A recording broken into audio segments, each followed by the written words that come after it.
다들 잘 아시겠지만 아삽은 다윗과 솔로몬 시대에 헤만 또 에단과 함께 세 사람의 레위인 성전 성가대 악장들 중 한 사람이었죠. 근데 그 성가대를 지휘하는 일만이 아니라 전체 150편에 이르는 시편들 가운데 제50편 그리고 오늘 우리가 공부하는 73편부터 83편까지 전체 12편 이렇게 전부 12편 그러니까 73에서 83까지 11편 그 다음에 50편 1편 이렇게 해서 전체 12편을 기록한 시편 기록자이기도 했어요. 헤만은 88편 단 한 편을 기록했고 에단 또한 89편 한 편만 기록했던 데 비하면 아삽이 기록한 것이 12편이나 된다면 이것은 그가 성가대 악장이면서도 다른 사람보다는 그의 활동이 두드러졌던 것을 우리가 알 수 있죠. 다윗의 시 이렇게 표제가 붙은 것이 전체 73편에 달하는 것에 비하면 아삽이 다윗에는 한참 못 미칩니다. 그렇지만 성령께서는 시편 기록자로 다윗 다음에 아삽을 두 번째로 많이 중용해 쓰셨던 것이 분명합니다. 참고로 시편 기록자들을 성경 주석자들이 대부분 시편의 저자들이라고 부르는 것이 보통입니다. 이건 아주 잘못된 표현이죠. 성경의 저자는 어디까지나 성령이시기 때문입니다. 베드로후서 1장 21절은 성경의 어떤 예언도 사사로운 해석에서 나온 것은 하나도 없다. 그 예언이 옛시대 사람의 뜻에서 나온 것이 아니라 하나님의 거룩한 사람들이 성령에 의해서 감동된 바대로 전한 것이기 때문이다. 이렇게 분명하게 천명합니다. 한 가지 더 우리가 명심해 둘 것은 성경 말씀들은 하나님의 영감에 의해서 주어진다. 이렇게 디모데후서 3장 16절이 말씀하고 있다는 점입니다. 이 말씀은 하나님의 영감이 작용하지 않으면 우리가 아무리 성경을 읽어도 그 말씀들이 우리에게 주어지지 않는다. 이런 뜻입니다. 영감, inspiration이라고 그래요. 킹제임 성경에서는 inspiration.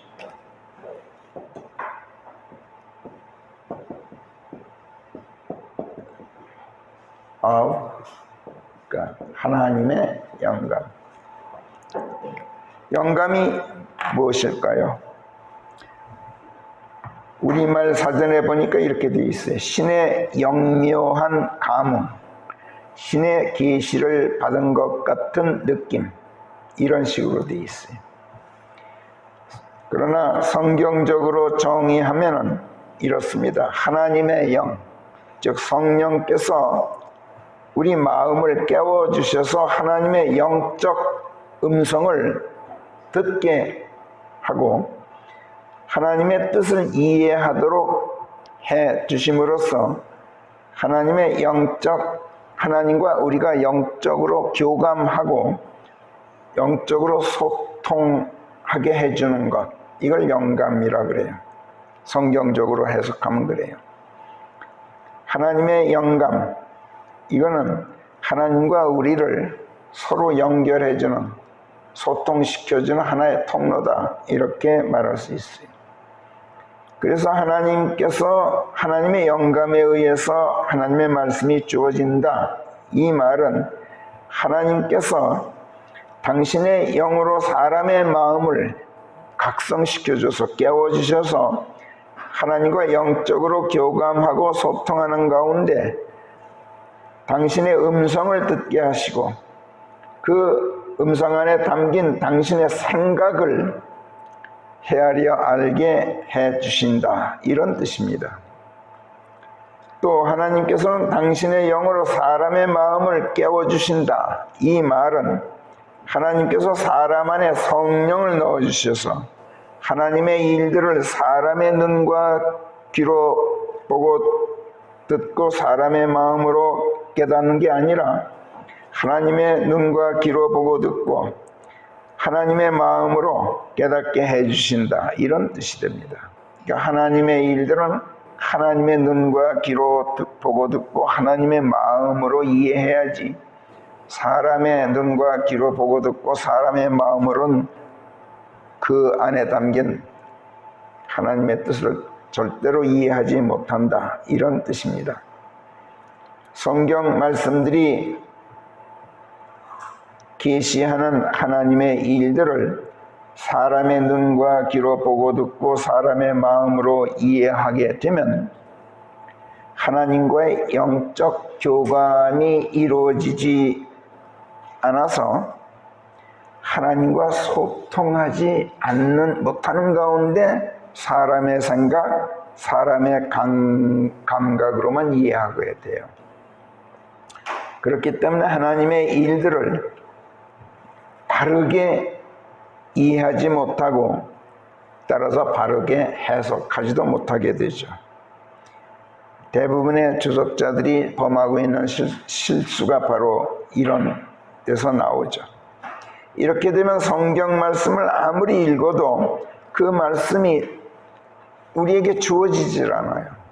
지식으로는 머릿속에 들어오는지 모르는데 그 말씀이 내 안에 들어와서 역동적인 생명력이 되어주질 못해요.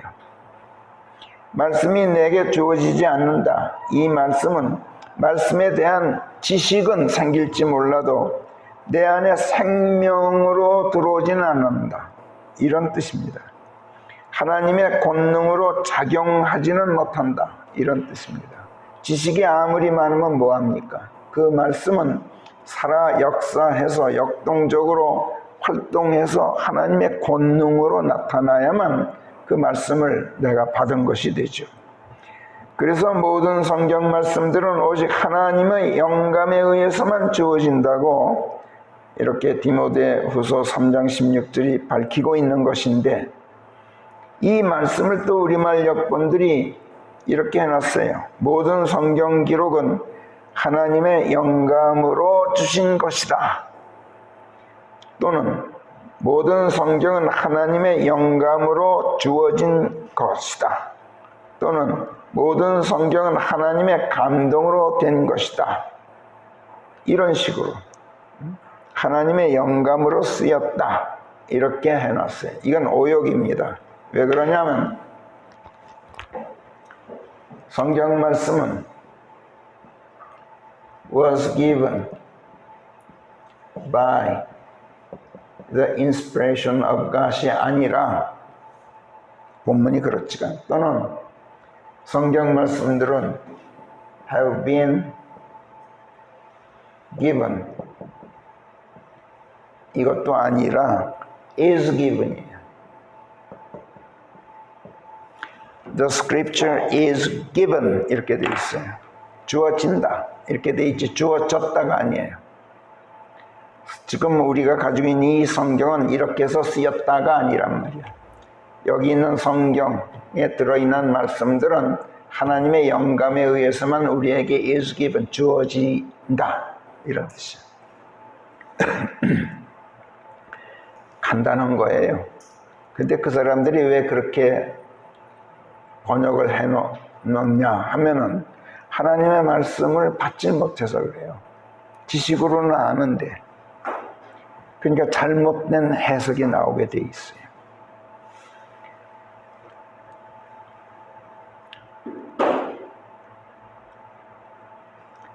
성경 말씀들이 사람의 사사로운 해석에서 나온 것이 아니라 하나님의 거룩한 사람들이 성령에 의해서 감동된 바대로 기록한 것은 분명 과거 사실이에요. 그거는 과거예요. 과거에 기록된 말씀들이 하나님의 영감으로 주어지는 것은 시시각각 그때그때 일어나는 일이에요. 성경을 읽을 때 그 말씀이 내게 주어지느냐 안 주어지느냐는 하나님의 영감에 달려 있어요. 그래서 킹제임스 성경이 as given 이렇게 표기하고 있는 거란 말이에요. 모든 성경 말씀은 지금 하나님의 영감에 의해서 주어져서 지금 교리를 가르치는 데 유익하고 언제나 그때그때 시시각각으로 그때그때 죄를 책망해주고 바로잡고 의안에서 가르치는 데 도움이 되죠. 이로써 하나님의 말 사람을 완전하게 해서 모든 선한 일들에 이르도록 철저히 구비되게 하는 일을 어제도 했지만 오늘도 하고 또 내일도 한단 말이에요. 그러니까 과거에 한번 이루어진 게 아니란 말이에요. 그리고 이런 일을 하는 성경 말씀은 그 어떤 말씀도 그 저자는 사람이 아니라 성령이셔요. 시편 73편도 그래서 아삽의 시라고 표제가 붙어 있지만 그 시를 쓴 원저자는 아삽이 아니라 성령이셔요. 2절 3절에서 사악한 자들의 번영을 보고 제가 그들을 시기하는 바람에 제가 그만 실족하고 하마터면 일을 저지를 뻔했습니다 하고 아삽이 하나님께 고백하고 있습니다마는 이거는 아삽이 자기 의지로 고백하는 아삽 자신의 이야기가 아니에요. 성령께서 아삽의 마음을 움직이셔서 또 그의 입을 움직이셔서 그로 하여금 성령의 마음으로 이것을 깨닫도록 하시고 또 성령의 의지로 이것을 고백토록 하신 거란 말이에요. 이것은 비단 이 시편만이 아니라 창세기 1장 1절부터 요한계시록 22장 21절에 이르기까지 모든 성경 말씀들이 그러해요. 사람이 쓰고 사람이 자기 이야기로 하는 것 같지만 그게 아니란 말이에요. 사람은 기록자는 단지 하나님에 의해서 사용됐을 뿐이에요. 자, 시편 73편으로 돌아가 봅시다. 이 시편은 아까도 말씀드렸습니다만 73편은 50편에 이어서 두 번째로 아삽의 시라는 표제가 붙어 있습니다. 그리고 연이어서 83편까지 11편이 아삽의 시라고 명명된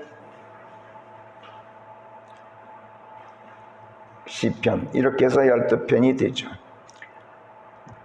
73편이 전체 28절에 이르는데 아까도 말씀드렸습니다만 이것저것 여러 가지를 막 뒤섞어서 순서 없이 이야기하는 것 같지만 사실은 그 키워드가 단 하나예요.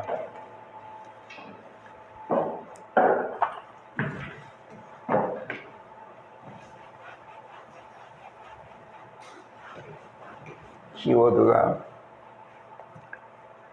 단어로 표시하면 envy, 형사로 표시하면 be envious, 시기심, be envious, 시기하다, 부러워하다, 이게 키워드예요. 그 중에서도 사악한 자들의 번영을 시기하는 어리석음, 이것이 시편 73편의 테마예요. 그리고 세상 사람들을 하나님을 멀리하는 자들과 하나님께 가까이 다가가는 자들, 이렇게 두 부류로 나누고 있어요. 그런 다음 전자를 사악한 자들, 후자를 선한 자들, 이렇게 규정하고 있어요. 그런 다음 하나님을 멀리하는 사악한 자들의 종말은 멸망이다. 그 다음 하나님께 가까이 다가가는 선한 자들의 종말은 영원한 영광이다. 이렇게 대비시키고 있죠. 그렇기 때문에 선한 자들이 사악한 자들의 번영을 시기하고 샘내고 부러워하는 것은 참 어리석은 짓이다. 하나님께 늘 가까이 다가가는 선한 사람은 매사에서 사려분별로 인도하시는 하나님, 그리하여 당신의 영광에 이르도록 하시는 그 하나님을 분깃으로 물려받았다. 그렇기 때문에 이 세상 부귀영화를 부러워하지 말고 오직 하나님만 갈망하는 가운데 그분께 가까이 다가가 비록 몸과 마음이 쇠할지라도 하나님을 신뢰하고 그분을 힘으로 삼고 살면서 그분의 일들을 세상에 알리는 이것만이 하나님의 선하신 뜻에 일치하는 것이다. 이것이 선이다. 이렇게 결론을 내리고 있어요. 좀 더 설명을 덧붙인다면 하나님께 가까이 다가가려면 마음이 깨끗해야 하는데 사악한 자들의 번영을 보고 시기하게 되면 마음이 깨끗할 수가 없다는 거예요. 또 깨끗했던 마음도 더럽혀져서 하나님께 가까이 다가가는 일이 가능하지도 않고 용납되지도 않기 때문에 하나님의 선하심 안에 있을 수가 없다. 이것을 각성시키는 것이 시편 73편의 주제인 거죠. 성경은 모든 것을 선과 악, 하늘과 땅, 세상의 길과 하나님의 길, 패역과 의, 정의와 불의, 진실과 거짓, 더러움과 깨끗함, 생명과 죽음, 구원과 멸망, 수치와 영광, 이렇게 이분법적으로 나눠요. 그리고 이것이 하나님의 생각이에요. 하나님께서는 이것 아니면 저것 이렇게 모든 것을 이분법적으로 나누는 이른바 흑백 논리라는 것을 옹호하시는 분이에요. 따라서 성경의 기본 결의에는 이도저도 아닌 중간지대라는 것이 없어요. 세상 사람들이 성경을 좋아하지 않는 가장 큰 이유가 이것이라고 저는 생각해요. 세상 사람들은 선과 악을 절대적으로 나누는 이런 이분법적 흑백 논리를 좋아하지 않아요.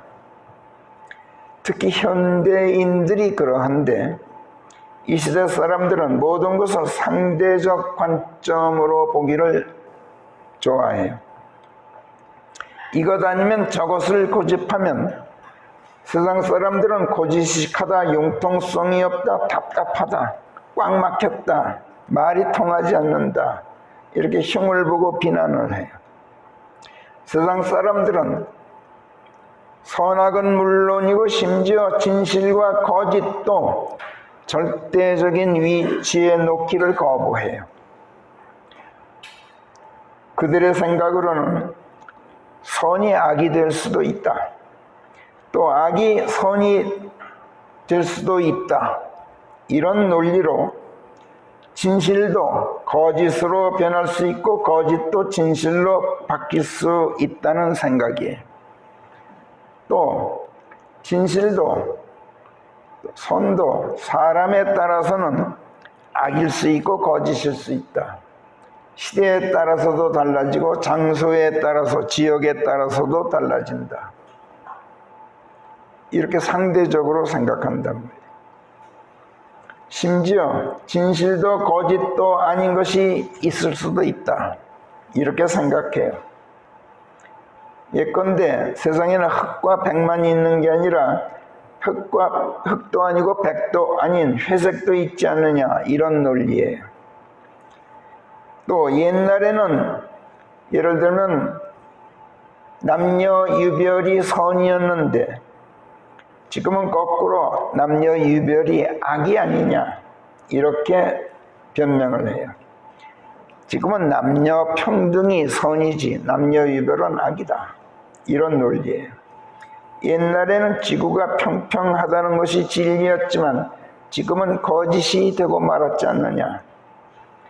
또 일제시대 종군 위안부들이 한국인들의 눈에는 군국주의 일본군에 끌려서 강제로 성노예들이 된 불쌍한 희생자들로 생각되지만 일본인들의 눈에는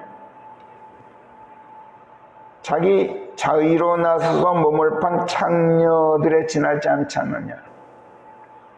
이런 논리예요. 사람에 따라 다르다는 거예요. 선악이. 남한에서는 자본주의 시장 경제가 최선의 경제 체제라고 생각하지만 북한에서는 반대로 사회주의 국가 통제 경제가 최선의 경제 체제라고 생각하지 않느냐.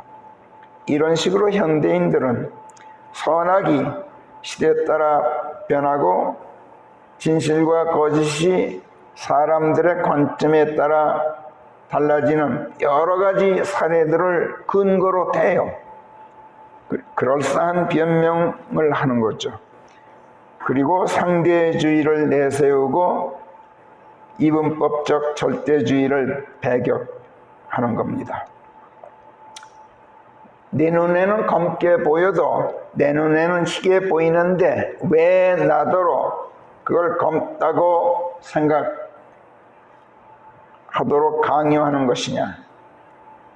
이렇게 항변하기도 하고 또 이 사람은 검은 것을 좋아하고 저 사람은 흰 것을 좋아할지라도 나는 검은 것도 흰 것도 싫다. 나는 회색을 좋아한다. 그러므로 나더러 검은 것이나 흰 것을 좋아하라고 강요하지 말라. 이렇게 저항하기도 해요. 현대인들의 상대주의는 또 여기에서 그치질 않아요. 현대인들은 선이면 어떻고 악이면 어떠냐. 내게 이로우면 되었지. 진실이든 거짓이든 그게 무슨 상관이냐. 이렇게까지 생각해요. 20세기 말 오늘의 눈부신 중국 경제 발전의 기틀을 마련했던 인물, 중국 공산당 총서기관이었던 등소평이라는 사람이 이른바 흑묘백묘론이라는 것을 내놨죠. 검은 고양이면 어떻고 흰 고양이면 어떠냐. 이런 논리예요. 쥐만 잘 잡으면 되었죠. 그게 등소평의 유명한 흑묘백묘론이에요. 공산주의면 어떻고 자본주의면 어떠냐 이런 말이에요. 그러니까 획기적인 슬로건이었죠. 그 당시로서는. 자본주의는 아주 용서 못할 죄악으로 여기던 중국 그 공산주의 시대에 자본주의면 어떻고 공산주의면 뭐 어떠냐. 잘 경제만 발전하면 됐지. 이런 논리를 내서 쓴 게 이건 보통 배짱이 아니죠. 경제 부흥시키고 나라가 번영하면 그게 좋은 경제 처제 아니냐. 이렇게 등소평이 주장하면서 다른 건 몰라도 경제정책만큼은 공산주의 노선을 버리고 자본주의 노선을 받아들였어요. 그리고 아닌 게 아니라 적어도 현재까지 보면 20년도 채 안 되는 짧은 기간 동안에 경제 부흥에 성공을 하고 일본을 제치고 미국에 의해서 G2 국가로까지 올라서는 대약진을 이루었죠. 경제체제만 자본주의 체제지 정치체제는 또 달라요. 정치체제에 있어서만큼 철저하게 공산주의 통제체제를 고수하고 있죠. 그러니까 자본주의 시장경제를 표방하지만 뒤에서는 공산당이 자본주의 시장을 통제 조종하고 있는 그런 형국이에요. 그래서 오늘날 중국의 경제체제는 기업의 자유가 보장된 완전한 자본주의 시장 경제체제도 아니고 모든 것을 국가기관이 통제하는 완전한 공산주의 체제도 아니에요. 이것도 저것도 아닌 거죠. 그야말로 이도저도 아닌 변질되고 왜곡된 정책 노선을 걷고 있는 겁니다. 그러나 그러면 어떠냐? 이런 식이에요. 우리가 단숨에 G2 국가가 되었지 않느냐? 이제 미국도 얼마 있으면 따라잡을 판이다. 이러면서 대외적으로는 이른바 1대1로라고 하는 세계 패권주의를 노골적으로 드러내고 대내적으로는 자유 통제에 대한 국민의 반발을 공산주의 독재 권력으로 거침없이 탄압을 해요. 이 시대 사람들에게는 이처럼 선과 악, 진실과 거짓의 구별은 중요하지가 않아요. 좋은 게 좋다는 것이 현대인들의 지배적인 생활 철학이 됐어요. 내가 좋으면 그게 좋은 것이고 내가 옳으면 그게 옳은 것으로 여기는 현대인들의 생각이에요. 이게 현대인들의 중심적인 가치관이 되었어요. 그 결과 어떻게 됐어요? 너는 너 좋을 대로 해라. 나는 나 좋을 대로 할 테니. 이런 식의 무상관주의가 이 시대 사람들이 추구하는 최상의 덕목이 되고 말았죠. 그리고 이 무상관주의로 서로 타협을 하면서 제각기 제 길을 가는 방만한 자유주의 사상이 팽배하게 되었는데 잘 나가면은 서로 상관하지 않는 냉담하지만 그러나 균형 잡힌 평화가 수립될 수도 있어요. 그러나 이상하게도 균형 잡힌 평화가 수립되었던 적은 세계 역사상 단 한 번도 없어요. 그러니까 이론하고 실제가 다르단 말이에요. 현대인들의 상대주의 사상으로 선과 악, 진실과 거짓이 서로 타협하고 각기 무상관주의로 제 갈 길을 가면 모든 것이 평화롭게 잘 될 것 같은데 문제는 너 좋은 것과 나 좋은 것, 내게 옳은 것과 내게 옳은 것 이게 필연적으로 충돌할 수밖에 없다는 점이에요. 너 좋은 게 항상 나 좋은 것과는 같을 수가 없단 말이야. 그리고 여기서 우리나라에서 유명해진 뭐가 나와요? 내로남불. 세계적으로 유명해졌다 그래요. 영어 사전에도 이제 등재된대요. 그 말이. 이게 유명하게 됐는데 이 내로남불이 바로 여기서 유행하게 돼요. 그리고 서로 충돌하고 갈등하고 비난하고 투쟁하게 돼요. 내로남불로. 현대인들의 상대주의 가치관은 결국 균형 잡힌 평화 근처에도 접근하지 못해요. 그런데 이것을 현대인들이 간과하고 있어요. 상대적 흑과 백, 상대적 선과 악, 상대적인 진실과 거짓, 또 상대적인 정의와 불의, 이런 모든 상대적인 가치관, 상대적인 가치 철학의 밑바탕에는 예외 없이 자기 합리화, 자기 정당화가 깔려 있어요.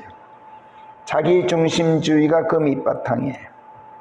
이것이 세상에 진정한 평화가 단 하루도 없었던 이유이고 현대 세계가 더더욱 그러한 이유이기도 해요.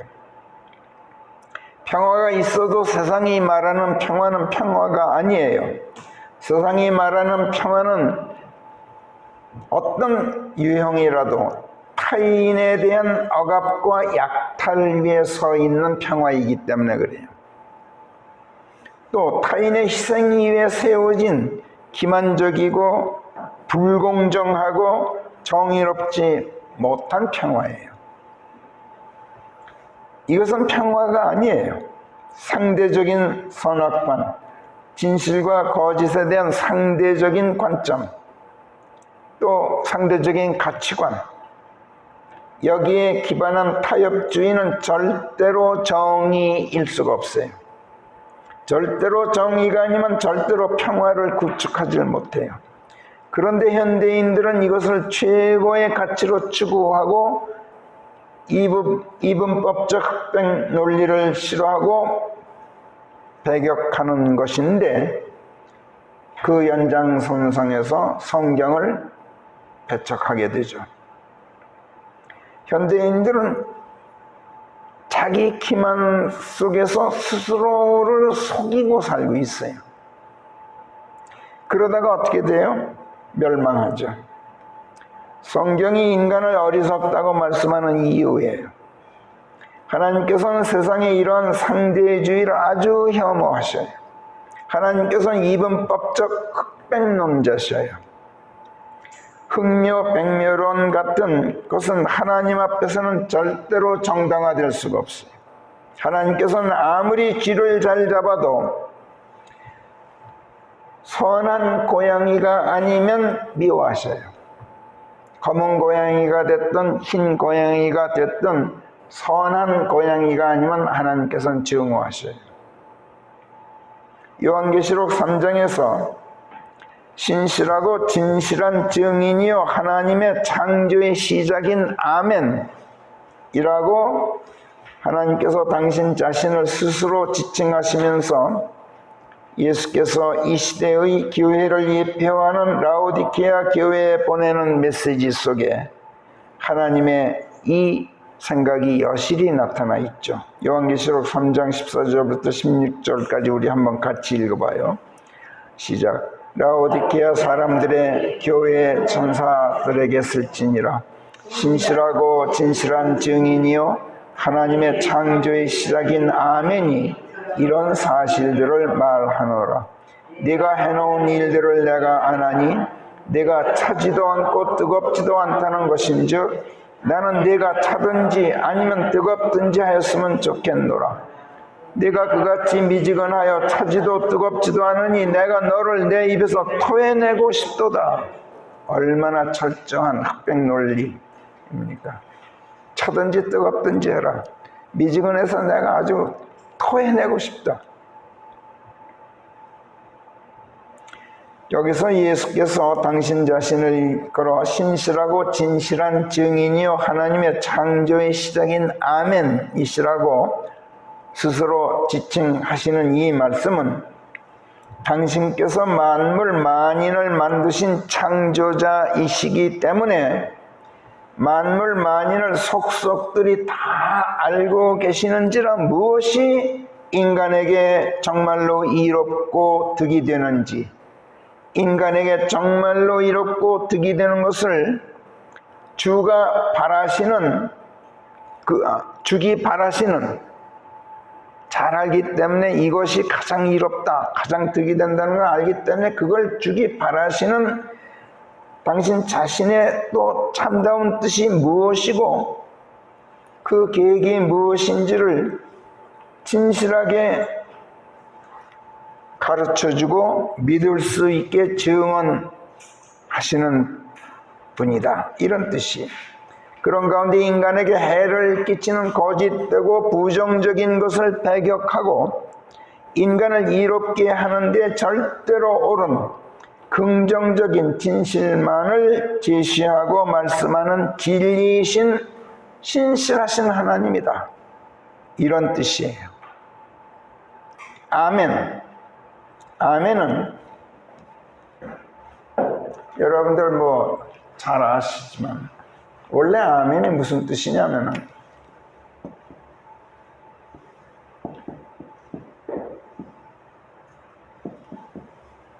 진리라는 뜻이에요. 이사야서 65장 15절에 보면 진리의 하나님이라는 말씀이 나와요. God of the truth.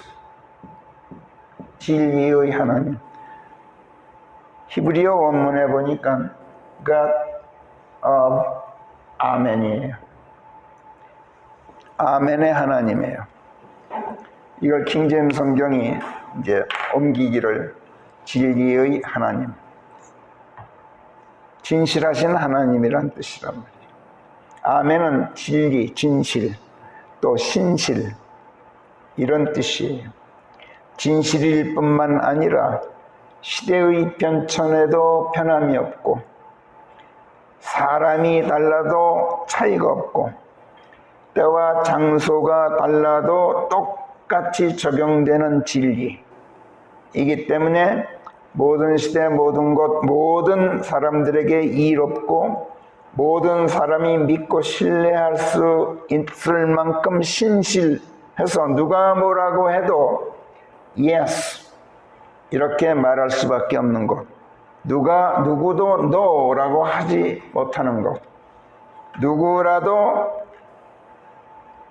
그렇습니다, 사실입니다, 참말입니다 라고 인정하고 수긍하고 동의할 수밖에 없는 이런 것. 어떤 사람이라도 또 그렇게 되기를 빕니다, 그렇게 될지어다 이렇게 기원하게 되는 것, 이게 아멘이에요.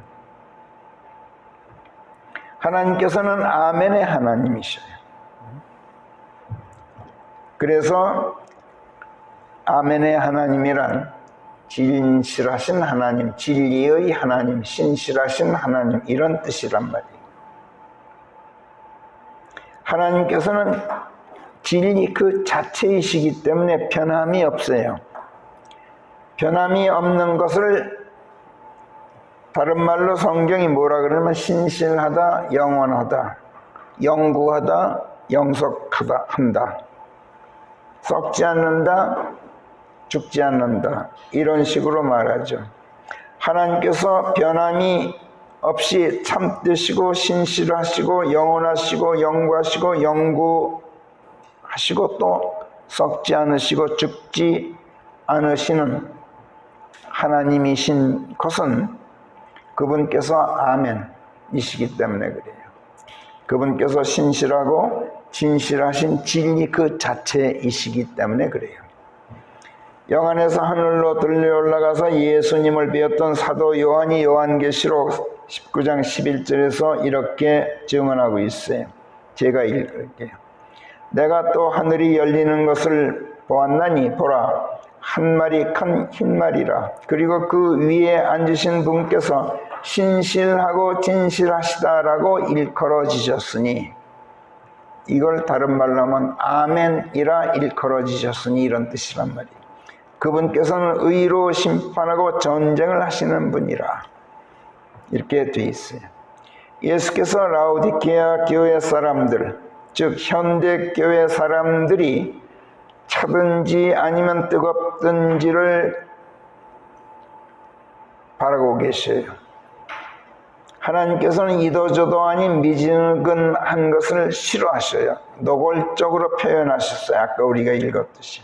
그런데 그렇다고 해서 하나님께서 선하든지 악하든지 하기를 바란다는 뜻은 아니야.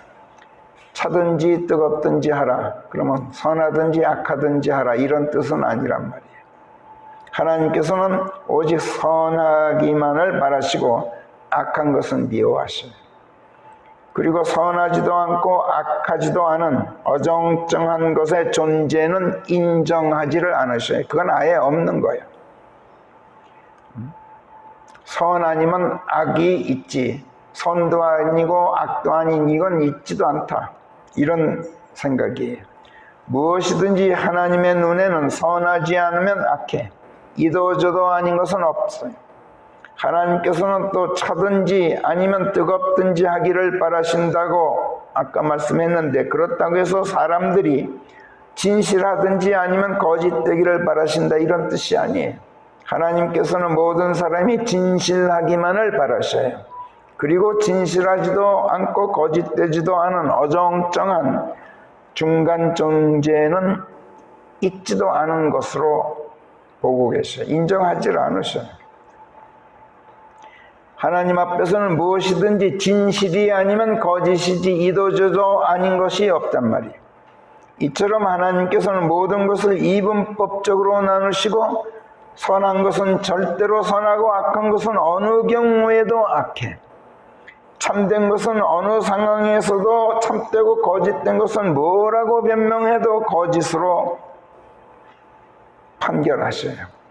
하나님께서는 선이 악이 되는 법이 없고 악이 선이 되는 법도 없고 진실이 거짓으로 변하고 거짓이 진실로 둔갑하는 일도 없어요. 그렇다고 해서 하나님의 눈에 흑백만 있고 회색이 없다는 말은 아니에요. 하나님의 눈에는 모든 것이 있는 그대로 존재해요. 단지 사람들이 회색은 흑백의 중간이다라고 생각하는 게 잘못된 생각이에요. 회색은 회색일 뿐이에요. 하나님께서는 단지 흑이면 흑, 백이면 백, 회색이면 또 회색, 오직 선하고 진실한 것 이 하나만을 좋아하시고 그것을 받아들이셔요. 악하면서 선해 보이고 거짓이면서 진실해 보이는 것을 하나님께서는 아주 혐오하고 거절하셔요. 하나님께서는 악하면 악한 대로 거짓되면 거짓된 대로 당신 앞에 서기를 바라셔요. 그리고 악한 모습 그대로 당신 앞에 나올 때 그걸 치유해 주셔요. 모든 사람이 당신 앞에서 있는 그대로 솔직하고 생긴 그대로 정직하고 말한 그대로 신실하기를, 즉 모든 사람이 당신 앞에서 아멘이기를 바라셔요. 왜? 사람을 지으신 당신 자신이 아멘이시기 때문에 그래요.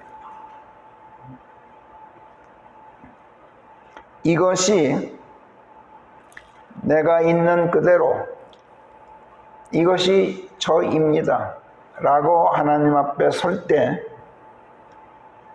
바로 이런 자세가 치유를 하나님께 갈망하는 자세이고 죄의 용서를 비는 태도이고 조금이라도 더 하나님께 가까이 다가오고자 하는 열망이에요.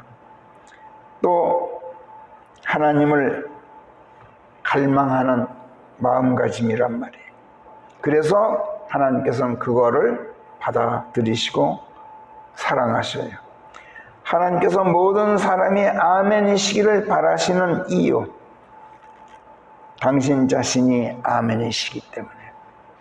그분 안에는 오직 아멘만이 있다고 성경은 말이에요.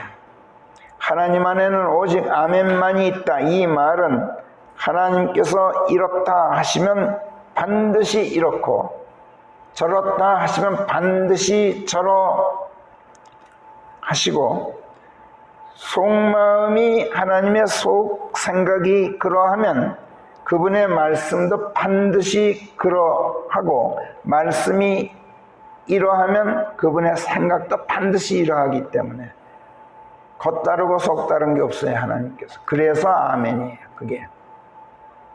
그래서 아멘은 진실이라는 뜻과 함께 신실, 믿음직스럽다, 거짓이 없다라는 뜻이란 말이에요.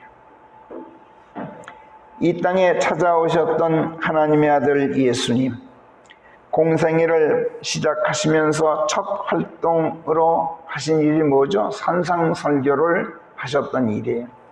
그 산상설교를 하시면서 마태복음 5장 37절에서 뭐라 그러셨어요? 거기 같이 읽어봅시다. 시작. 마음속에 있는 너희의 말이 예이면 단연코 예라 말하고 아님이면 단연코 아님이라 말하라. 무엇이든지 이런 것들 이상은 다 악에서 나오기 때문이니라. 네 마음속에 있는 말, 마음속에 있는 말을 헬라어로 뭐라 그러죠? 로고스라 그래요. 아직 음성화되지 않은, 발설되지 않은 언어, 로고스죠. 근데 내 마음속에 있는 로고스가 예스예요, 지금. 그러면 입 밖으로 나오는 레마도 예스가 되게 하라는 얘기예요. 그러니까 속따로 겉따로가 되어서는 안 된다는 얘기죠. 그렇지 않으면 다 악에서 나오는 것이다. 이렇게 가르치셨어요. 마음속에 있는 뜻으로서의 말을 로고스라고 하는데 킹제임스 성경은 여기서 커뮤니케이션이라는 단어를 썼어요. 너희의 커뮤니케이션이 의사소통이 커뮤니케이션이고 의사 표시가 커뮤니케이션이에요. 그러니까 내가 이렇다고 말하면 내 속 마음을 표현하는 거예요. 그러니까 로고스를 레마화한 것이 커뮤니케이션이에요. 그래서 이 커뮤니케이션을 우리가 마음속에 있는 너희의 말이라고 옮기는 거예요. 원문도 이 커뮤니케이션의 원문도 로고스로 되어 있어요. 이것을 킹제임스 성경이 커뮤니케이션 이렇게 했단 말이에요. 그러니까 로고스, 네 마음속에 있는 말이 예이면 단연코 예라고 말해라. 달리 말하면 안 된다. 이런 뜻이에요.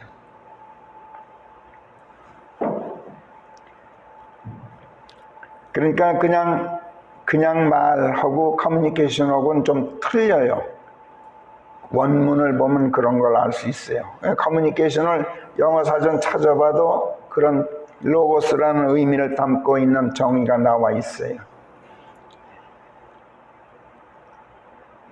로고스가 예스냐? 그럼 너희 레마도 예스가 되게 하고, 너희 로고스가 노냐? 그렇다면 입으로 하는 말도 노 그래라 말이에요. 요컨대 마음 다르고 말 다르지 말라. 마음속으로는 아니라고 생각하면서 입으로는 예 하지도 말고, 마음속 생각은 저러면서 입으로는 이렇다고 말하지 말라. 너희 말이 항상 진실하고 신실한 아멘이 되게 해라. 이런 가르침이었던 거예요. 사도 바울도 고린도 교회에 보내는 두 번째 편지 고린도 후서 1장 18절에서 이렇게 썼죠. 하나님께서 참되심같이 너희를 향한 우리의 말도 예면 단연코 예였지 예이면서 아님이 아니었느라. 우리가 너에게 한 말이 예였으면 우리 생각, 속 마음도 예였다. 말로는 예하면서 속으로는 노였던 것이 아니었다. 하나님께서 아멘이신 것과 같이 너희에게 했던 우리의 말도 아멘이었지 아멘이 아니었던 적이 한 번도 없다. 즉 우리 마음속의 로고스가 예스이면 레마도 단연코 예스였다. 로고스는 노이면서 레마로만 예스라고 말한 적이 우리는 없다. 이렇게 썼어요. 19절 이는 우리 곧 나와 실루아노와 디모데에 의해 너희 중에 전받으신 하나님의 아들 예수 그리스도께서 예이시면서 아님이신 분이 아니기 때문인즉 그분 안에는 오직 예만이 있었느니라. 그분 안에는 오직 아멘만이 있었다. 하나님의 아들 예수 그리스도께서는 진리의 하나님이시에요. 그래서 그분께서는 오직 진실하고 신실하셔서 그분 안에는 아멘만이 있기 때문에 그분께서 이러하다 하시면 반드시 이러하고 저러하다 하시면 반드시 저러하다. 이렇게 썼던 거예요. 20절 그래서 하나님의 모든 약속들은 우리에 의해서 하나님의 영광에 다다를 때까지 그분 안에서 예요 그분 안에서 아멘이니라. 이 말은 하나님의 약속은 이렇게 약속했으면 반드시 이렇게 이행되고 저렇다고 약속하셨으면 반드시 저렇게 실현되도록 되어 있다. 이렇게 약속해놓고 저렇게 되는 법은 없다. 그래서 하나님의 모든 약속들은 그분 안에서 예수 안에서 항상 아멘입니다. 이런 이렇게 썼어요. 거짓이 없으신 그분의 진실하심과 신실하심 때문에 꼭 이행되고 반드시 지켜질 수밖에 없고 또 약속된 바대로만 될 수밖에 없다는 거예요. 그러므로 그리스도 안에 있는 하나님의 사람들도 마찬가지로 그리스도 안에 있는 것이 정말로 진실이라면 진실만을 말하게 되어 있지 정말로 그리스도 안에 있으면 거짓말이 나올 수가 없다는 거예요. 거짓을 말하려고 해도 되지가 않는다는 거예요. 그렇기 때문에 그리스도인의 말은 언제나 진실하고 신실하다는 것이 성경의 결론이에요. 마음이 거짓되면 아무리 진실을 말해도 그 말이 진실일 수가 없어요. 속마음이 거짓되면서 입에서 진실이 나온다면 그 말은 속뜻이 변질된 것이어서 아무리 번들을 해도 듣는 사람에게 은혜가 되지 못하기 때문에 듣는 사람을 세워주지 못하고 넘어뜨린다고 성경은 말씀해요. 듣는 사람이 그걸 알아요. 저 사람이 입으로는 이렇게 말하는데 속 생각은 그게 아니지. 그러면 그 순간 넘어져요, 그 사람이. 그리스도인의 입에서 이처럼 변질된 말이 튀어나오면 성령께서 마음 아파하신다고 돼 있어요. 왜 아파하실까요? 그리스도인 행세는 하는데 진짜로 그리스도 안에 있는 사람이 아니기 때문에 또는 그리스도 안에 있는 사람이었는데 세상 밖으로 튀어나온 사람이기 때문에 성령께서 마음 아파하신다고 돼 있어요.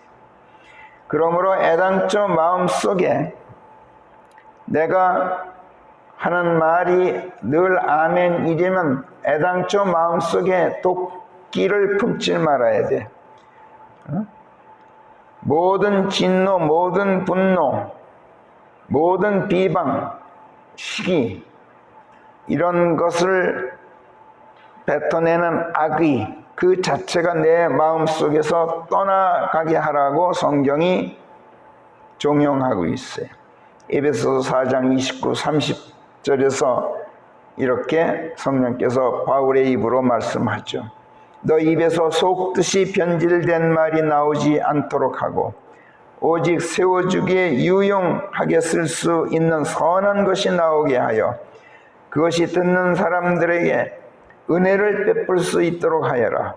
그리하여 하나님의 거룩하신 영을 마음 아프시게 하지 말지니 너희는 구속의 날까지 그분으로 인장이 찍혀 있느니라. 모든 도끼, 모든 진노와 분노, 모든 고함과 비방이 너희에게서 모든 악의와 함께 떠나가게 하여라. 이렇게 쓰고 있어요. 너희는 하나님이 아멘이신 것처럼 정말로 하나님 안에 있다면 너희도 아멘이어야 한다. 이런 말씀이죠. 자, 시편 73편으로 다시 돌아갑시다. 73편. 하나님께서는 이스라엘에게 곧 마음이 깨끗한 자들에게 참으로 선하시나이다. 자, 하나님께서 야곱에게 선하시나이다 라고 말씀하질 않아요. 여기서 우리가 이미 배워서 알아요. 이거 아는 사람 별로 없습니다. 야곱과 이스라엘의 차이를 아는 사람이 별로 없어요. 성경을 읽는 사람들이. 하나님께서는 이스라엘에게 선하시다고 말해요. 야곱은 우리가 배웠듯이 육신적인 옛사람, 자기중심적이고 이기적이고 이도저도 아닌 상대주의 사상에 찌들어 있는 세속적인 옛사람이 야곱이에요. 이스라엘은 아멘이신 예수 그리스도 안에 있는 새 사람. 그래서 모든 도끼, 모든 진노, 분노, 고함, 비방, 시기, 미움 쏟아내는 악의가 마음에서 떠나간 사람, 즉 마음이 깨끗해진 사람이에요. 그래서 이스라엘, 즉 마음이 깨끗한 자들 이스라엘이 되는 거예요. 이스라엘은 마음이 깨끗한 자들이. 그러니까 이스라엘은 그 이름이 야곱이었던 것이 이스라엘로 바뀐 것. 옛날에는 하나님의 원수들이었지만 지금은 그리스도인들이 된 사람을 말한다는 말이에요.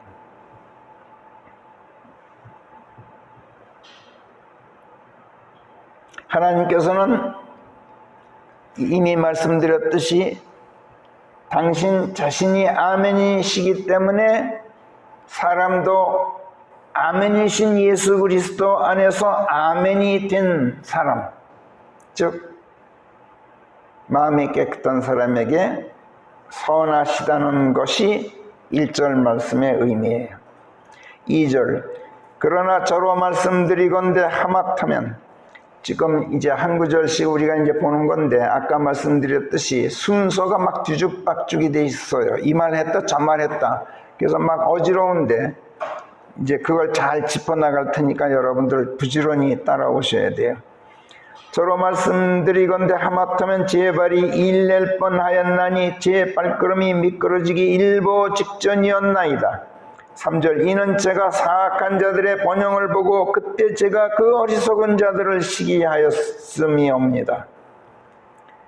야곱이었다가 이스라엘이 된 제가 하마터면 다시 야곱으로 돌아가는 큰 잘못을 저지를 뻔하였습니다. 이런 고백이에요. 그리고 여기서 이 2절에서 22절로 건너뛰어서 빨리 가보세요. 22절로 건너뛰어서 그토록 제가 어리석었고 무지하였나니 저는 주 앞에서 한 마리 짐승이나 같았나이다. 이렇게 연결돼요. 2절에서 22절로 간단 말이에요.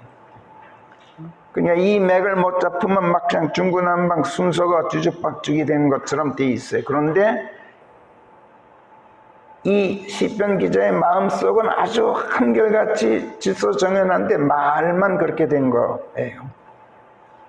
성령께서 일부러 이렇게 쓰셨다고 저는 생각해요. 맥을 찾아다니게 하는 거죠. 읽는 사람으로. 그러니까 하마터면 제가 실족하기 일보 직전이었습니다. 제가 그토록 어리석었습니다. 하나님 앞에서 저는 비이성적이고 지성이 없는 한 마리 야수와도 같았습니다. 이렇게 고백하고 있어. 이렇게 가슴을 쓸어내리면서 새 사람이 되고서도 하나님 앞에서 옛사람으로 돌아갈 뻔했던 자기 자신을 성찰하고 있어요. 그런 다음 그럼에도 불구하고 발이 미끄러져 실족하기 일보 직전에, 실족은 안 했어요. 뻔했죠. 그 직전에 가까스로 그 타락의 발걸음을 멈출 수 있었는데 어떻게 해서 그 실족의 위기를 가까스로 모면할 수 있었을까요? 그 공로를 자기 자신에게 돌리지 않고 하나님의 공로로 돌리면서 23절로 가는 거예요. 응? 그럼에도 불구하고 주께서는 제 오른손을 꼭 잡아주셨나이다. 그래서 제가 미끄러지지 않고 실족하지 않고 가까스로 모면했습니다. 그래서 제가 계속 주와 함께 있나이다. 이렇게 연결된단 말이에요. 하나님께 감사드리고 있는 거예요. 그리고 하나님께서 자기 손을 꼭 잡아주신 이것을 보고 하나님께서 이스라엘에게, 즉 마음이 깨끗해진 새 사람에게 참으로 선하시다는 것을 알게 되었다고 말씀드리고 있는 거예요. 1절에서. 그리고 이스라엘이 야곱으로 다시 돌아가는 이 실족의 위기, 구원받고 거듭나 산 사람이 된 그리스도인이 구원받기 전에 옛사람으로 돌아가는 이 타락이 사악한 자들의 번영을 보고 그 어리석은 자들을 시기하는 데서부터 비롯된다는 것을 깨닫고 그것을 3절에서 하나님께 고하고 있어요. 시기한다는 것은 한편으로는 증오하면서 속 마음으로는 부러워하는 것을 말해요. 그래서 시기는 참 아주 더러운 거예요. 미워하면 미워할 것이지 그걸 왜 부러워해? 근데 시기한다는 것은 부러워하는 거예요. 저도 그러고 싶으면서 입으로는 미워하고 있단 말이에요. 사악한 자들은 사악하기 때문에 미워할 수 있어요. 그러나 그들의 번영을 보고 부러워한다? 이거 바보 같은 짓이야. 그리고 참 기만적인 태도예요. 왜? 어리석은 자들을 보고 부러워하는 거 얼마나 어리석어요. 사악한 자들이 어째서 어리석은 자들입니까? 사악한 자들은 사악하기 때문에 18절로 뛰어가 보세요. 하나님께서 자기네들을 미끄러운 곳에 세워두고 파멸로 내모셨는데도, 그래서 자신들이 19절로 가보세요. 순식간에 폐허로 내몰리고 완전히 소멸되는 무서운 일을 당하는데도, 그 다음 20절, 소멸되어서 그 흔적조차 찾아볼 수 없고 그 흔적이 좀 남아있더라도 하나님께서 그들의 잔상, 남아있는 그 흔적을 완전히 무시해 버리시는데도 이걸 몰라. 그러니까 어리석어. 모르는 가운데 자신들의 사악함을 5절로 다시 돌아와서 하나님이 어찌 알랴. 지극히 높은 곳에 계신 지존자인데 땅에서 자기네들이 하는 것을 어찌 알랴 하면서 6절, 교만을 사슬처럼 두르고 횡포를 옷으로 입고. 교만을 사슬처럼 두른다. 이 말은 교만을 사슬 갑옷으로 입고 있다, 이런 뜻이에요. 옛날에 여러분들 유럽 중세시대 그 갑옷 보면 사슬로 돼 있어요. 쇠 사슬을 엮어서 갑옷을 만들었단 말이에요. 사슬 갑옷으로 교만을 숨기고 있어요. 그리고 입고 있는 옷으로 무도한 횡포를 감추고 있어. 그런 가운데 8절로 가서 다른 사람들을 탄압하면서 사익을 챙기고 자신들의 배를 채우기에 급급한데, 다른 사람들이 이걸 지적하고 그들의 탄압을 문제 삼기로도 하면 그때 그들은 변질되어서 태도가 표변해요. 태도를 확 바꾸고 숨겼던 교만, 감췄던 횡포를 그때 드러낸단 말이에요. 그리고 사악하고 거만하게 짓거려 대는데 그 태도가 9절, 그들의 입을 하늘에 대적하여 설치해 두고 하늘 무서운 줄 모르고 그들의 혀는 온 땅을 두루 횡행하여 아나무인이란 말이야. 세상 무서운 줄 모르고 제멋대로 함부로 짓거려 된단 말이야. 그래서 사악한 자들은 어리석다는 거예요. 그들이 한층 더 어리석은 이유는 하나님께서 그들을 미끄러운 곳에 세워두고 파멸로 내모셔서 그들이 순식간에 폐허로 내몰리고 완전히 소멸되는 무서운 일이 지금 진행되고 있고, 또 장차에도 있게 될 미래 일일 뿐만 아니라 이미 과거에 일어난 일이었기 때문에, 원문은 전부 과거형으로 되어 있어요. 하나님께서 그들을 미끄러운 곳에 세워두고 파멸로 내모셨다라고 되어 있어요. 이미 과거 사실이에요. 그러면 알고 있어야 될 거 아니야. 지금 일어나고 있거나 장차 될 일 같으면 내가 모를 수 있어요.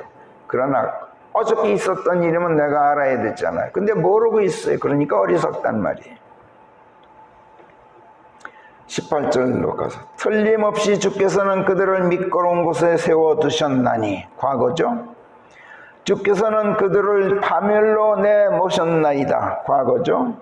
19절 그들이 폐허로 내몰리고 만 것이 어찌 이리도 순식간에 일어난 일 같은지요. 과거죠. 역시 그들이 무서운 일들을 당하여 완전히 소멸되고 말았나이다. 과거입니다. 과거 언제 그렇게 되었어요? 그들이 언제 이렇게 됐을까요? 이사야서 14장에서 사탄이 하늘에서 내던져졌을 때 아주 오래전에 그렇게 됐어요. 이사야서 14장 5절부터 제가 읽을 테니 눈으로 따라 읽어보세요. 주께서 그 사악한 자의 지팡이를 부러뜨리셨고 그 통치자의 통치봉을 부러뜨리셨나이다. 진노하며 계속되는 가격으로 백성을 치던 자, 분노하며 민족들을 통치하던 그 자가 핍박을 받는데 아무도 말리는 자가 없도다. 온 땅이 안식하며 평온하니 사람들이 노래를 터뜨리더라. 실로 전나무들이 너를 보고 기뻐하고 레바논의 백향목들이 기뻐하며 말하기를 네가 쓰러진 뒤로는 아무도 우리를 뵈러 오는 자가 없도다 하도다. 네가 오는 것을 보고 지옥이 너를 맞으려고 너 때문에 밑에서 요동치나니 너 때문에 그것이 죽은 자들을 흔들어 깨우고 있는 것인즉 다름 아닌 땅의 모든 우두머리들이로다. 그것이 민족들의 모든 군왕들을 그들의 보좌에서 일으켜 세웠도다. 그들 모두가 네게 말을 걸어 이르기를 너도 우리처럼 허약해진 것이냐 네가 우리와 같게 된 것이냐 하게 되리라. 네 영화가 음부로 끌어내려졌나니 네 현금의 요란한 소리가 멈췄고 벌레가 네 아래에 퍼져 있어 그 벌레들이 너를 덮도다. 오 아침의 아들 루시퍼야 네가 어찌 하늘에서 떨어졌는가. 민족들을 꼼짝 못하게 하던 네가 베어 넘어져 땅에 나 뒹굴다니 이 어찌된 일인가. 성경에서 사악하다 wicked라고 말할 때 이것도 우리는 이미 배운 거예요. evil하다 하고는 뜻이 달라요.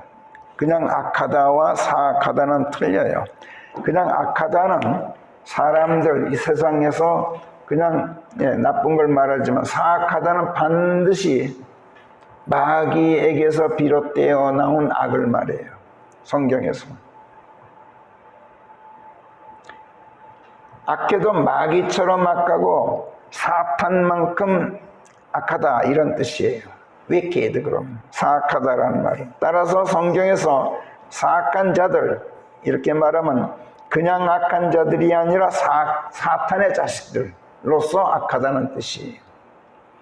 지금 이사야서 14장에서 제가 읽었듯이 사탄이 땅에 내던져지고 베어 넘어져서 땅에 나 뒹굴게 된 것은 이미 과거에 일어난 일이야. 그렇다면 마귀의 자식들인 사악한 자들도 그때 이미 사탄과 함께 그렇게 된 자들이에요. 그런데 이 사악한 자들이 그걸 모르기 때문에 어리석은 자들이야. 그러니까 사악한 자들의 번영을 보고 제가 그들을 시기하였나이다. 그 어리석은 자들을 보고 시기하였나이다. 이렇게 말하고 있는 거예요. 사악한 자들은 어리석은 자들.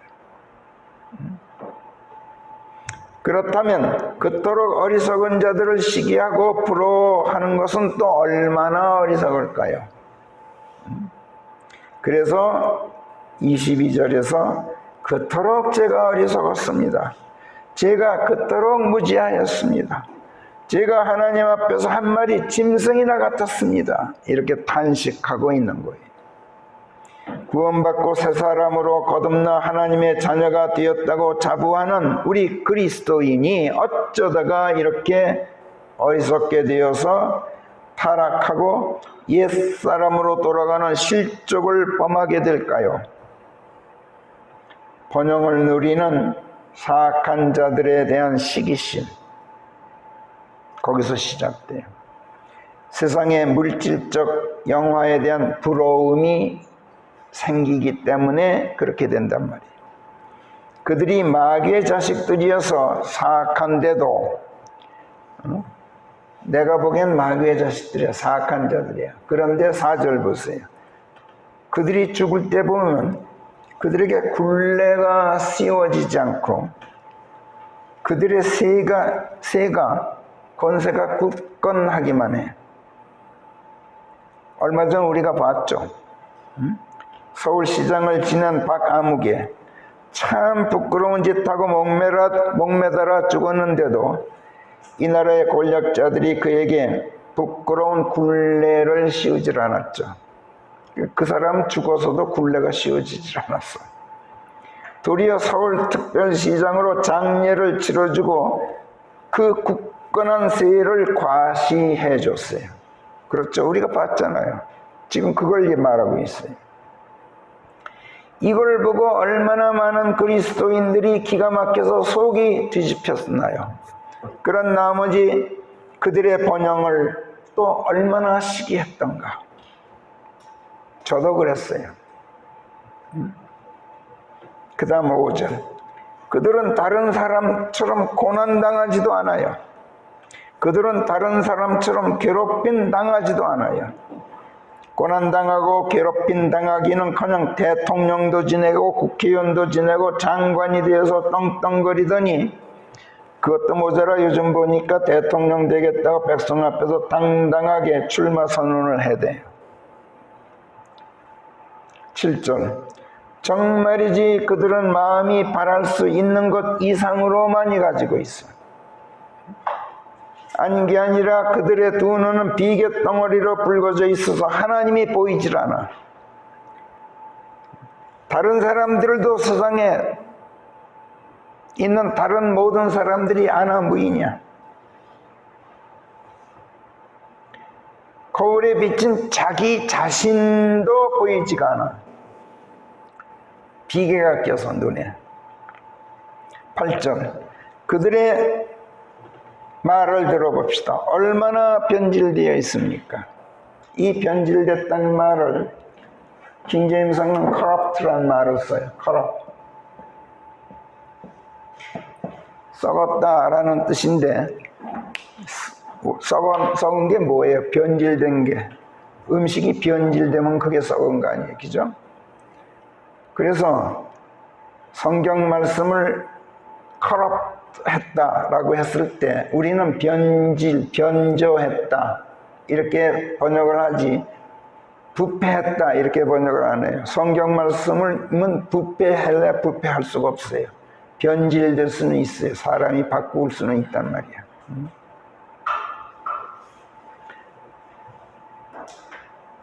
얼마나 그들이 짓거리는 말을 들어보면 사악하고 거만합니까?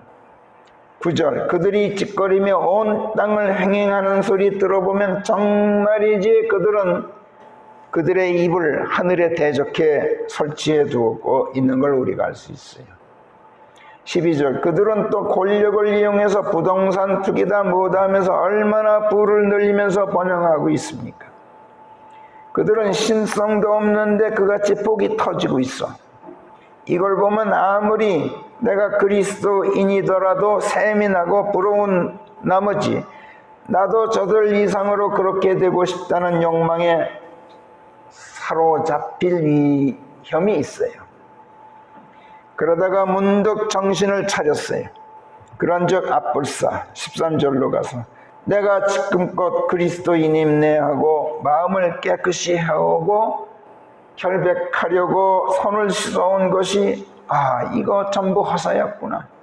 내가 어쩌다가 지금 저들을 샘내고 있단 말인가. 여태까지 해온 게 전부 허사였구나 하고 자각하게 돼요. 그리고 14절. 그래서 내가 그렇게 종일토록 괴로움에 시달렸고 아침마다 징계를 받아왔구나. 그래서 하나님께서 나를 그렇게 징계해 오셨구나. 내가 그 정도밖에 되지 않기 때문에 이걸 깨닫게 돼요. 15절. 이런 내가 만약 사악한 자들을 시기하지 말라. 저 어리석은 자들을 부러워하지 말라. 저들은 이미 마귀와 함께 파멸로 내몰린 자들이다. 이렇게 전한다면 누구에게?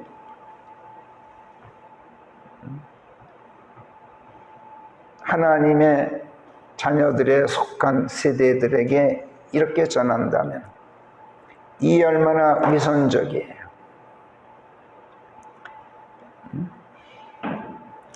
다른 하나님의 자녀들이 이런 위선적인 나를 보면 얼마나 흉을 보고 욕을 할까요? 즉 그들 또한 내가 쳐놓은 걸림돌에 걸려 넘어져서 나를 흉보고 욕하는 죄를 범하게 된단 말이에요. 그러니 그 책임이 누구에게 있어요? 내게 있잖아요. 오 하나님 통촉하시옵소서. 이런 죄를 용서하여 주십시옵소서. 이게 15절이에요. 그 다음 16절. 제가 생각 끝에 이것을 알게 되었을 때 제게는 그것이 너무 고통스러웠나이다. 저를 불쌍히 여기소서. 17절. 하나님의 말씀이 거하는 성소에 들어가서야 제가 그걸 깨달았습니다. 사악한 자들의 종말이 어떠한지 제가 깨닫고 내가 그들을 시기하고 세상 영화를 부러워했던 게 얼마나 어리석고 못난 짓이었는지를 자성하게 되었습니다. 그리고 21절. 제 심장이 찢어질 듯 아팠습니다. 제 콩팥이 쑤시듯 아팠습니다. 자책하는 거죠. 22절 다시 가서 그토록 제가 어리석었고 무지하였습니다. 그러나 하나님, 저를 하나님의 성소로 불러들이시고 아버지 하나님의 말씀에 귀를 기울이게 해 주셔서 이런 깨달음이 있게 하시고 이런 각성, 이런 반성을 하게 해 주신 것을 감사합니다. 23절. 이 모두가 아버지께서 제 오른손을 꼭 붙잡아 주신 덕분입니다. 그 덕에 제가 하나님과 계속 함께 있는 것입니다. 하나님 감사합니다. 24절. 앞으로도 주께서는 깊은 사려 분별로 저를 인도하셔서 기필코 하나님의 영광에 이르게 하실 것입니다. 25절. 정말이지 하늘에 계신 주 하나님 말고 누가 제게 있겠습니까? 땅에서도 제가 갈망하는 이는 오직 주 하나님 외에 또 누가 있겠습니까? 26절. 제 육신과 제 마음은 기력이 다하였지만 그러나 저는 힘을 잃지 않습니다. 왜? 영원토록 하나님께서 제 마음의 힘이시기 때문에. 제게 물려주신 분깃이 바로 하나님 자신이기 때문에 그렇습니다. 27절. 하나님, 저는 결코 아버지 하나님을 멀리하지 않겠습니다. 주를 멀리하는 자들은 멸망하게 됩니다. 정욕에 들떠서 세상 것들을 탐하고 하나님을 떠나 세상과 음행하러 가는 모든 자들을 하나님께서 멸하셨던 것을 제가 보아왔으니 그걸 알 수 있습니다. 그리고 마지막 28절로 가서 결론이에요. 오직 제가 주께 가까이 다가가는 이것만이 선합니다. 저는 저의 신뢰를 주 하나님 안에 두었습니다. 이로써 제가 하나님의 모든 일들을 세상에 선양해서 사람들에게 보일 수가 있게 되었습니다. 하나님 감사합니다. 이게 결론이에요. 그러나 다시 10절로 돌아가 보세요. 그자의 백성, 마귀의 사람들이 장차 이 땅에 다시 돌아올 것입니다. 이게 이제 우리말 역본들이 다 오역한 부분이에요. His people을 전부 그분의 백성 이렇게 해놨어요. 그게 아니에요. 마귀의 백성이에요. 여기서. 이걸 제대로 발견한 사람은 러크만 목사 한 분밖에 없어요. 다른 모든 주석자들이 다 실수를 했어요. 그리고 우리말 역본들이 다 그렇게 해놨어요. 네, 러크만 목사만 이걸 제대로 밝혔더라고요. 로크만 목사가 참 잘못 해석하고 자기 주장이 강하고 이런 실수를 많이 했지만 다른 사람하고는 비교가 안 돼요. 다른 사람들이 발견 못한 킹제임스 성경 내에서 발견 못한 것들은 참 많이 발견한 분이에요. 그자의 백성, 마귀의 사람들이 장차 이 땅에 돌아올 것입니다. 그 사악한 자, 용이라고 일컬어지는 자, 마귀요 사탄인 그 옛뱀이 체포되어서 천년 동안 결박된 가운데 바닥없는 고독인 속에 던져 넣어지겠지만 그 천년이 다 차고 나면 어떻게 돼? 정해진 때 잠깐 풀려나 밖으로 나와서 땅의 네 방면에 있는 민족들을 모아서 예수 그리스도께 대들어 전쟁을 벌이게 된다고 요한계시록 20장에서 말씀하고 있어요. 이걸 미리 시편 기자가 말씀하고 있는 거예요. 이걸 하나님 제가 읽고 있습니다. 그자가 다시 돌아옵니다. 그의 백성을 끌고 옵니다. 그러나 10절 다시 보세요. 진노로 가득한 산의 물들이 쥐어짜여 그들에게 부어질 것이고 하나님께로부터 나오는 불이 하늘에서 내려와 그들을 삼켜버릴 것입니다. 민족들을 미혹했던 사악한 마귀, 그 짐승과 그를 따랐던 모든 자들이 유황이 불타는 불못으로 던져져서 영원토록 밤낮으로 고통을 받게 될 것입니다. 10절을 제가 요한계시록 말씀과 엮어서 읽어드린 거예요. 다시 17절로 와서 제가 하나님의 성소에 들어가 하나님의 증거의 말씀을 읽고 그들의 이러한 종말을 깨닫게 되었습니다. 하나님, 이것이 감사합니다. 저희가 아버지 하나님께 늘 가까이 다가가 있기를 다짐합니다. 저희들을 계속 꼭 붙잡고 계시옵소서. 이것이 시편 73편 전체 내용이에요. 그러니까 이렇게 맥을 잡아서 읽으면은 일사불란해요. 그 마음이, 그 뜻이, 그 정신이. 그런데 성령의 조명 없이는 이게 불가능해요. 그래서 오늘 제가 일주일 동안 받은 조명을 여러분과 함께 나누어 봤어요. 기도하겠습니다.